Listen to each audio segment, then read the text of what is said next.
Hello बच्चों, let's read this question. So the question here is, a block weighing 10 Newton is attached to the lower end of a vertical spring with K 200 Newton per meter. The other end of which is attached to a ceiling. The block oscillates vertically and has a kinetic energy of 2 joule as it passes through the point at which the spring is unstretched. What is the period of oscillation? तो आपको simple period of oscillation यहाँ पे पूछा हुआ है एक spring mass system का. Let's say ये आपका सीलिंग है, इससे एक स्प्रिंग आपका कनेक्ट हो रखा है और इस स्प्रिंग से आपका एक ब्लॉक कनेक्टेड है, राइट. लेट्स से इसका मास है m. तो ये नीचे की तरफ कितनी फोर्स लगा रहा होगा, mg.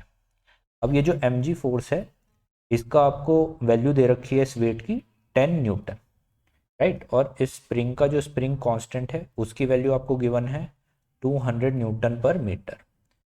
तो आपका जो की कॉन्सेप्ट होने वाला है इस क्वेश्चन को सॉल्व करने के लिए वो क्या होगा, you should know the expression for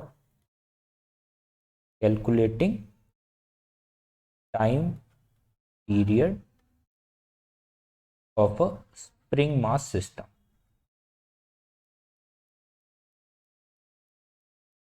which is executing SHM. ठीक है. अगर सिंपल हार्मोनिक मोशन कर रहा है आपका कोई स्प्रिंग मास सिस्टम तो उसका टाइम पीरियड का फॉर्मूला आपको पता होना चाहिए. तो ये टाइम पीरियड हम कैसे निकालते हैं, T इक्वल्स टू होता है 2 pi under root of m by K, right. तो यहाँ पे वैल्यूज हमें पुट करनी है. m कहाँ से हम निकाल सकते हैं, यहाँ से हम m की वैल्यू निकाल सकते हैं. m इज इक्वल्स टू कितना हो जाएगा, 10 divide by g, that is 9.81. Okay. तो जब ये वैल्यूज हम यहाँ पे पुट करेंगे t is equals to 2 pi under root m की जगह आ जाएगा 10 डिवाइड बाई 9.81 इंटू 200. आपका k की वैल्यू गिवन है आपको क्वेश्चन में. सो इसको सॉल्व करने के बाद टाइम आपका आएगा 0.45 seconds.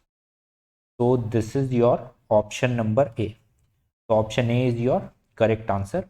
I hope you understand this question. Good luck.